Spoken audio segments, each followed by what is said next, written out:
video from Hong Kong. In Hong Kong, for the last generation, I'm you have a choice. BasilMarceau.com, the Republican I candidate did for not governor. have sexual relations with And I that woman. realized that this is something Miss he is Lewinsky. We're not going to inherent. be able to solve our problems if we get distracted by sideshows and carnival barkers. One Republican, one Democrat, and you discuss the issues that matter in today's local, state, national, and global politics. Hosted by Steve Hickson with co-hosts John Stanberry and Franklin Chansey. This is Backfire. Hey, good morning, Clevelanders. Welcome back to Backfire this morning. Excited to be back in the studio this morning. This morning we got a little change. Mr. Franklin Chansey's on a 2-week trip. He's gone to flex his muscle somewhere. So we've got John Stanberry and we've got Andy Brown in the studio with us this morning. Good morning, Andy. Morning, Steve. How are you? John? Hey, Steve. How are you? Good. Now, Andy, you're more familiar with where Franklin went to than I am. Basically, this is some kind of a ego deal or something. When he turned 50, he wanted to climb some mountain somewhere or something. So he's been working out for months and months and months to get in shape to do this. So where exactly is this mountain he went to climb? Well, Franklin's buffed up quite a bit, I hear, and he's gone to Tanzania to climb Mount Kilimanjaro. I think he's going to be there for, about 2 weeks, so it's going to take a while. I'm sorry. You're serious? Seriously, Yeah. Absolutely. Yeah. He is climbing Mount Kilimanjaro. Okay. You think he's thinking about politics anywhere? He's probably worried about the Yeti eating him out there. Isn't that where the Yeti's from? Give him a week, and he'll want to be back here, so we want to be. Scooby-Doo saw a serious, problem with that Yeti. He didn't want to have anything to do with the vote coming up here, I guess. So he's left our country.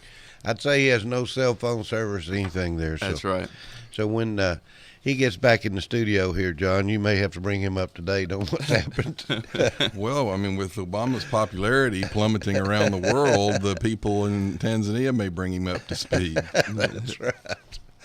Oh, one of the quick things here I just got in a newspaper that is kind of interesting. Our world is really screwed up right now, I think, in a lot of ways. But unfortunately, we've got something starting to work out here. It looks like a NAACP and the KKK had a joint meeting for the first time.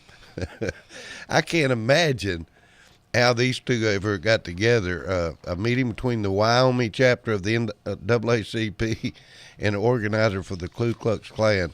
The weekend believe it's the first of its kind. I can guarantee it's the first of its kind. What about you, John? Well, I saw that headline and decided to skip over that and not read it. So I can't imagine that those two groups would come to any common ground. It said Saturday. Not a lot of consensus, I don't think. No. With those It two. ended up, they ended up filling out an NAACP membership form so he could get the group's newsletter and some insight into its views. He said he paid a $30 fee to join plus a $20 donation. So, Well, that's interesting because Republican State Senator Stacey Campfield tried to join the Black Caucus of the state legislature and was refused membership. So it's interesting that the NAACP would allow the KKK to join.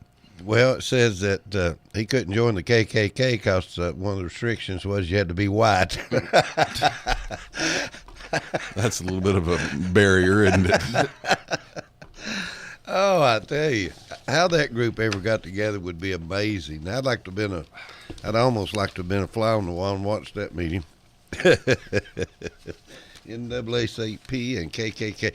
What was it we had a few years ago when the KKK wanted to clean up a section of the highway down here in Georgia?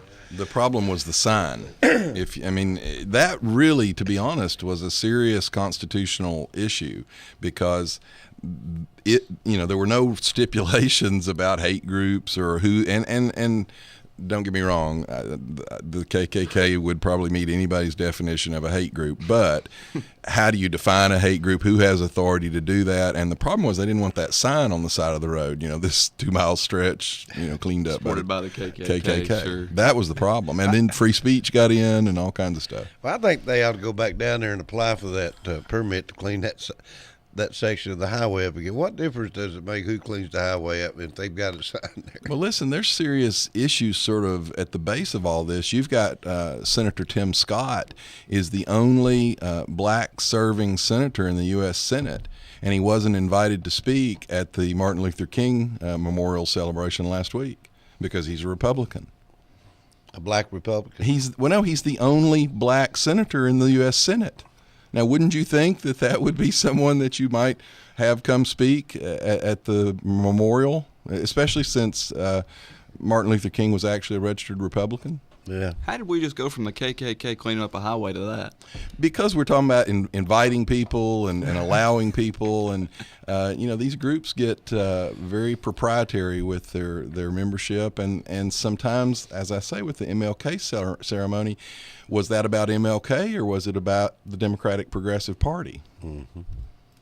Well, I think there were quite a few Republicans in the House and also in the Senate that got invited, though, correct? No, actually, two. The leadership did get invited. Leadership got invited, and leadership couldn't attend. But the point is, he's the only black U.S. senator serving, but he's a Republican, so they didn't invite him. Sure. I don't know about that. But. We got into that locally. I will tell you that our local legislators got hammered in a lot of avenues for not attending the president's visit down at Amazon. Well, I talked to them. Guess what? They didn't get an invitation. Now, Joanne Favors, black Democrat representative in Chattanooga, got an invitation. Eric Watson actually contacted the White House and asked about going and was told there wasn't time to get him cleared. So they actually refused a request for him to go, and yet people still criticize them for not going. Well, why didn't the White House invite all the area legislators? Why did they only invite certain legislators? Why would they be criticized for not going? Because everybody's looking for an excuse to give this guy a victim status. Sorry, Andy, I cut you off. No, you're fine. I don't. I just can't. If our guys are working or if they're doing something positive and they can't make a meeting with Mr. Obama, basically doing a public relations deal at Amazon in Chattanooga, so be it. I'd rather them be working. Well, the big thing is during the campaign, Democrat legislators didn't go meet Obama when he came to their city. No one seemed to fuss a whole lot about that. Poor old Obama. Yeah, he's just getting beat up everywhere, isn't he? He's just getting beat up everywhere. I'm starting to feel sorry for him. I am feeling sorry. I am just so sorry that the American people haven't suffered enough to placate his, ego. I'm starting to feel sorry for him. Yeah, we need to suffer more so he'll feel better. I may have to take up for him for the next 2 weeks just to give you something to talk about.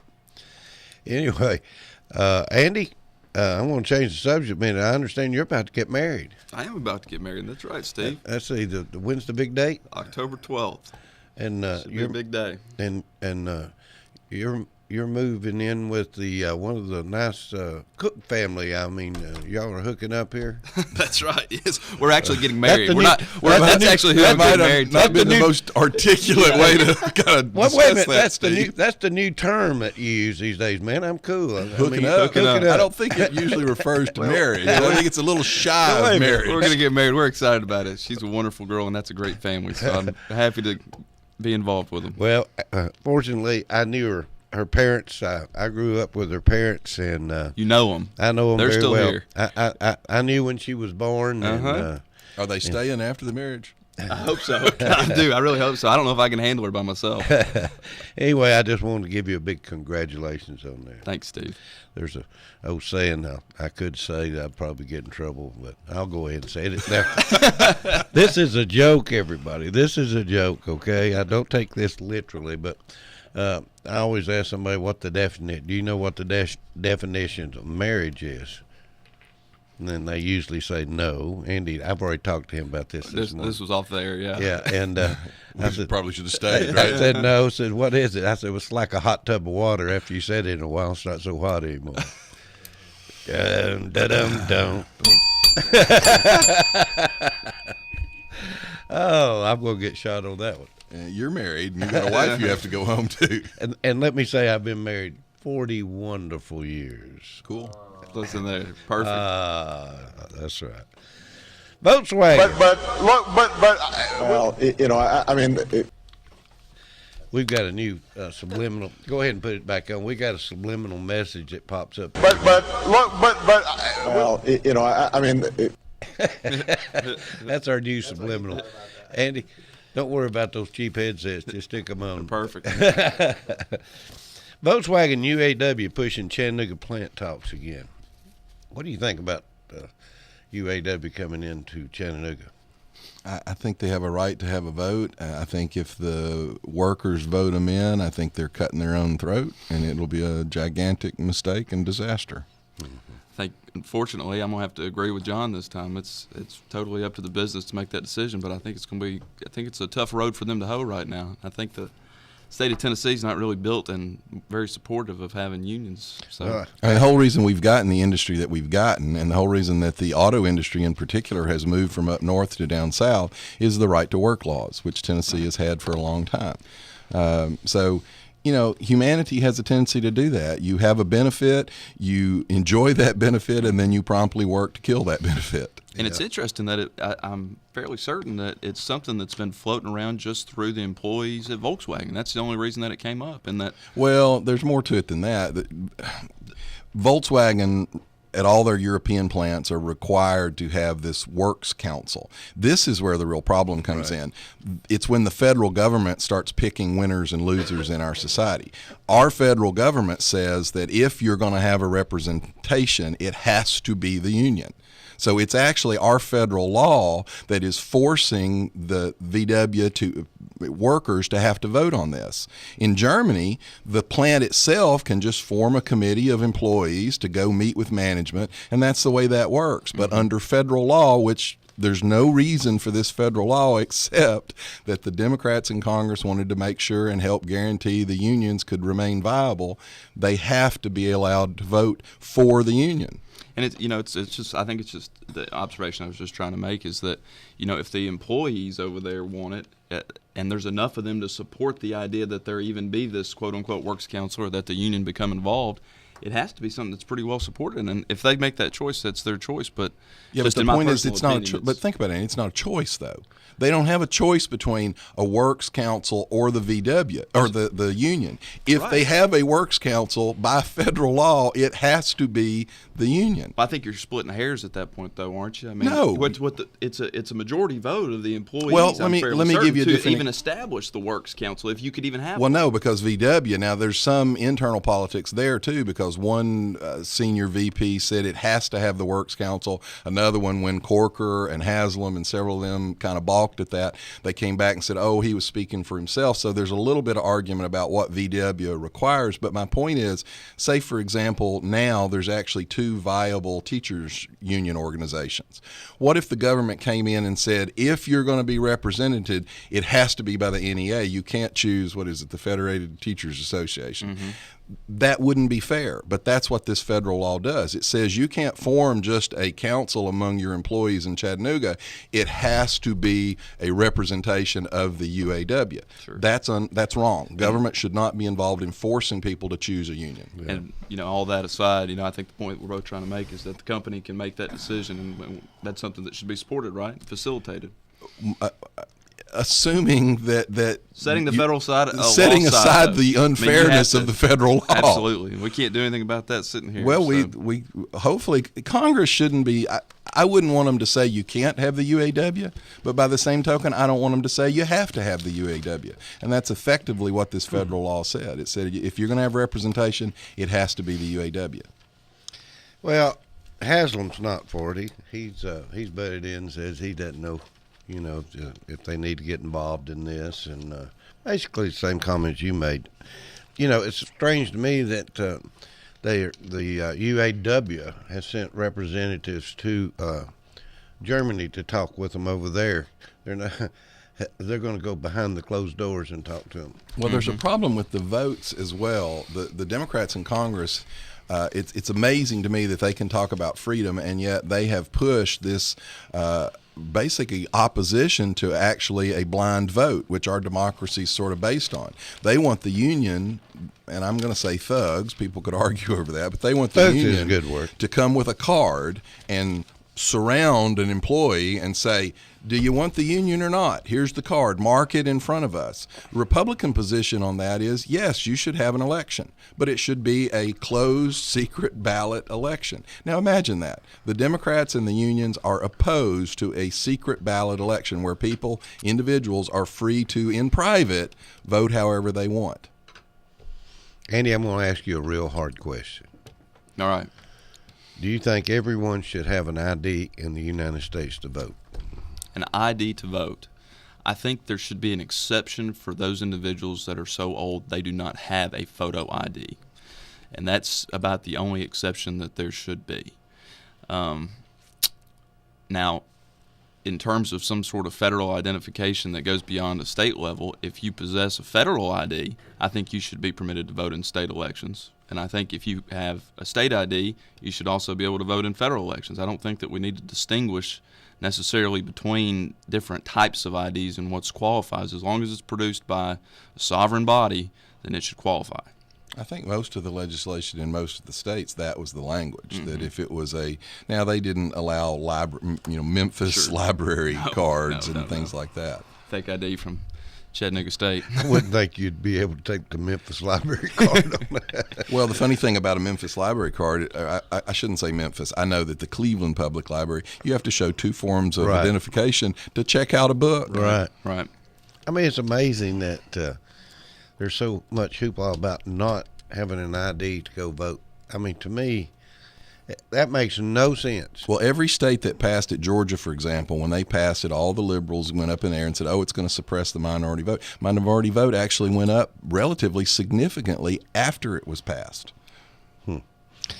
Anyway, we'll be having another election coming up, hopefully sooner the better, but sometime fairly soon, and possibly we'll go around and around about that again.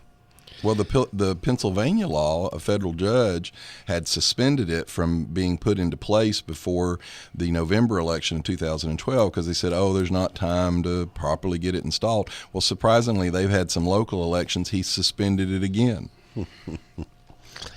Why do they even fight that issue? What's the... We are prone in this country to make something that's simple extremely difficult. And I don't know what was the beginning of that philosophy, but it permeates everything that we do. Well, and you all know I'm a partisan, but this goes back to the Motor Voter Act.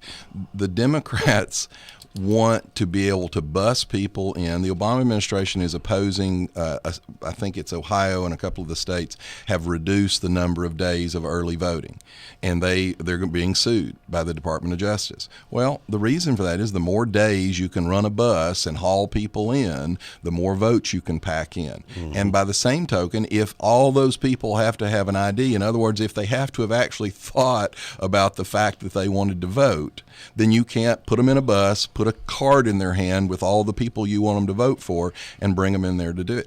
Locally, we've had handicapped people brought into the polls, driven to the polls with government money, and a card placed in their hand telling them who to vote for. Here in Cleveland. That's just wrong. You know, we've talked about on the state level and this isn't probably legislative level, but the Republican Party people, activists like myself, have talked about the fact that we don't think that people should be able to go into nursing homes and certainly mental health facilities and randomly vote people. We think that there should be a requirement that a family member be present to do that. And of course, the immediate reply was, oh, well, you're trying to stop them from voting. No, I just don't want Joe, who's never met a handicapped person, a mentally handicapped or physically handicapped person, to go in and kind of talk them into voting who Joe wanted them to vote for. I just want to make sure their vote is not stolen from them. Yeah. Here's kind of the I guess, the other side to it, and the reason that everybody can kind of get up in arms, I guess, is because you always go and you try to protect the weakest link. And so you have people out there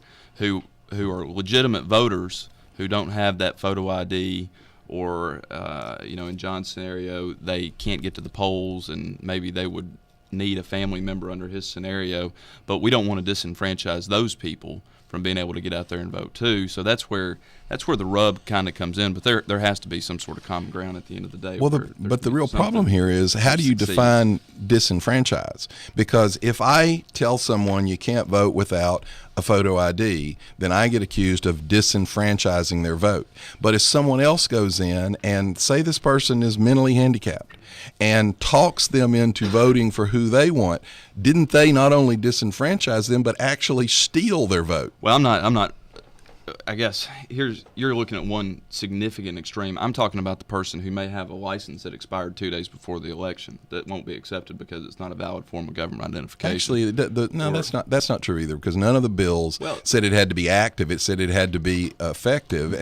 But you're still talking about. I mean, we're talking about hypotheticals across the board here. That's the hypothetical that people want to avoid. And I mean, I'm not going to sit here and say I haven't looked at every law to tell you where those cracks could be, but the cracks will be there, and people that are and should be voting will not be able to vote because of one thing or the other. Now, I'm not saying that you shouldn't do something to try to protect the voting system, but I'm saying that that's the argument, is that people may be disenfranchised because they are legitimate voters and they don't possess the necessary requirements for whatever reason just to go in there and vote. But you could make that argument before I don't know how many states passed them, and not only did we not see those scenarios play out, we actually saw an increase in minority votes, which was the main claim, that it was going to disenfranchise minorities. Well, it's not about minorities, though. I mean, you don't view this country in terms of black and white in terms of the vote. I don't, but the people that were opposing voter ID did. That's the argument that they made, that it was a targeted. They actually said that this was the Republicans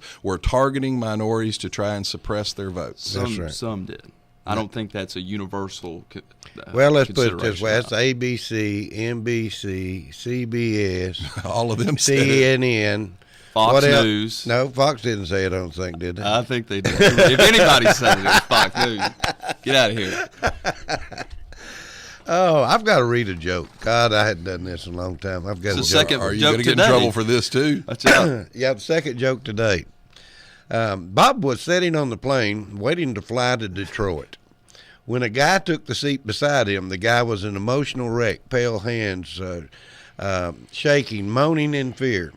"What's the matter?" Bob asked. "I've been transferred to Detroit. I've heard that the people are crazy there. And they've got lots of shootings, gangs, riots, drugs, poor public schools, and the highest crime rate in the nation. I just don't know what I'm going to do," Bob replied. Bob replied, "I've lived in Detroit all my life. It's not as bad as the media says. Find a nice home, go to work, mind your own business, enroll your kids in a nice private school. It's a safe place as anywhere in the world."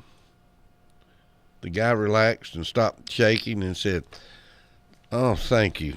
I've been worried to death, but if you live there and you say it's okay, I'll take your word for it.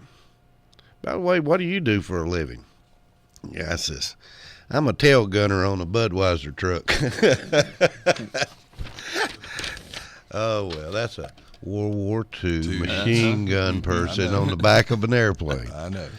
"I'm a tail gunner on a Budweiser truck." I can imagine they do have to keep them from stealing the beer. I'd say so. Steve, if you're going to tell jokes, I had a patient tell me this, and I told him I might actually use this on the radio. Right. Alabama plays Auburn and beats them, and the Auburn coach resigns. They play Arkansas, beat them, the Arkansas coach resigns. They play Tennessee, they beat them, the Tennessee coach resigns. They play Notre Dame, they beat them, the Pope resigns. If we could just get the White House to form a football team now and play Alabama, we'd be in good shape. Did you hear the Georgia fan call in the other day and was crying over the loss? No, that's a tough loss. Yeah. I mean, they were upset. Oh, my goodness. It's a good game. Good game. It was a good game. I can get into the Mr. Obama stuff here any minute now, but I want to talk about the Fort Hood shooter convicted on 13 counts of murder. Now, that was a military trial, correct? Right. That's right. Not a civilian trial. Right. Now then, under the military law, I mean, this is going to be probably the first execution since '62 or something, I think, for the Been military. a long time. Now, in military, they used to shoot them Now I think they're into giving them a shot, right? Lethal injection. Yeah. That's right. You know what? If you were going to go, I would think that'd be the best way to go. Which one? The injection. Yeah. Well, I don't. I hunt, and that's a pretty sure death. 7 bullets to the chest is a instantaneous death.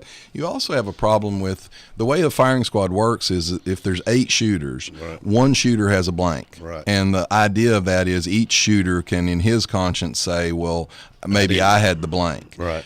I've always felt bad for the doctor that has to do that lethal injection, and especially a doctor. I mean, he's sworn to save life. And you're making that guy. Now, maybe there's 3 injections and 3 different doctors. I don't know. But I personally, firing squads are cheaper and probably more effective. Maybe they used a veterinarian, John. Well, there's actually been some problem in some states with finding doctors that are willing to do it. And now, because of lawsuits, some of the companies that actually make the product are refusing to sell the product to states. I mean, You think that doctor has any trouble getting patients after doing something like that? I don't know, but there was some issues there for a couple of years where the left side was trying to file these suits about the drugs being something wrong with the drug they were. Cruel and inhuman treatment. Cruel is what and they were inhuman saying. treatment. They were saying, I think the argument was that the lethal injection drug, basically, the whole intent behind it was that it paralyzed somebody so that when the actual death dose came, they couldn't even respond in any way. So it looked like it was painless, but in fact, the person more than likely was suffering quite a bit. Well, I don't know if that ever got ferreted out in any way. It may not have. My big problem with all this is no one seems to be bothered by the person, let's say, that was alive the first 12 times the knife was plunged into their chest. Nobody's ever worried about the suffering that the victim went through. All right, we're going to take a short break. We're going to come back and we're going to open up the phone lines, and we're going to talk about what's going on around the country right now with all this chemical weapons and so forth. We'll be right back. You're listening to Backfire with Steve Hickson. We'll be right back after this.